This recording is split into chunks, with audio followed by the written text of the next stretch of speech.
কিছু মেয়ের বিয়ের আগের দিন গভীর রাতে লেখা চিঠিটা হয়তো এমন হবে, আমার তোমার সাথে বিয়ে হবার কথা ছিল, কিন্তু হবে না, হবে অন্য কারো সাথে যাকে আমি চিনিও না।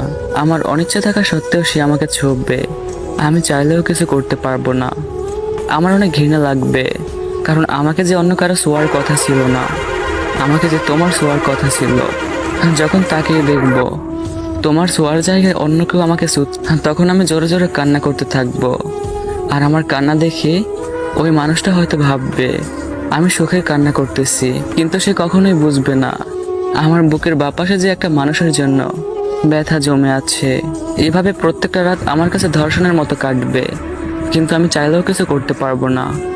আমি যে একটা কাগজে স্বাক্ষর করে নিজের জীবন অন্যের হাতে তুলে দিয়েছি, প্রতিদিন তার পরিবারের মন জোগাড় করে চলতে হবে। কিন্তু আমি যে তোমার ফ্যামিলি নিয়ে স্বপ্ন দেখছিলাম, তাদের মন জয়ের স্বপ্ন দেখছিলাম, অথচ দেখো কিছুই হলো না। একসময় আমি অভ্যস্ত হয়ে যাব, তারপর একদিন হঠাৎ করে শুনবো আমি মা হব। এটা তো একটা নারীর জীবনের সব থেকে সুখের দিন, কিন্তু আসলে ওই দিন আমি সুখী হব না।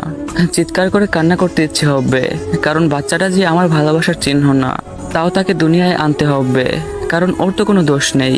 ও ভূমিষ্ঠ হবার পর ওর মুখের দিকে তাকিয়ে সবকিছু মেনে নিতে হবে।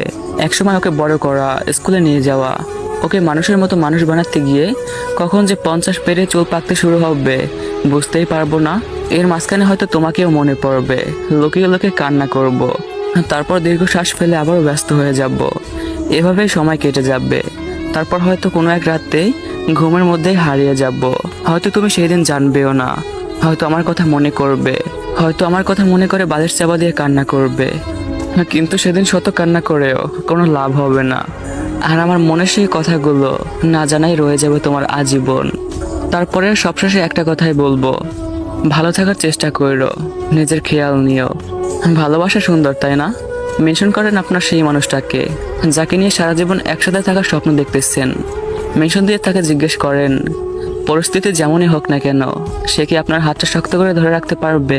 আর ভাইয়াটাকে যদি হারাতে না চান, তাহলে চাইলে ভাইয়াটার এই আইডিটাকে ফলো করে রাখতে পারেন। ধন্যবাদ সবাইকে।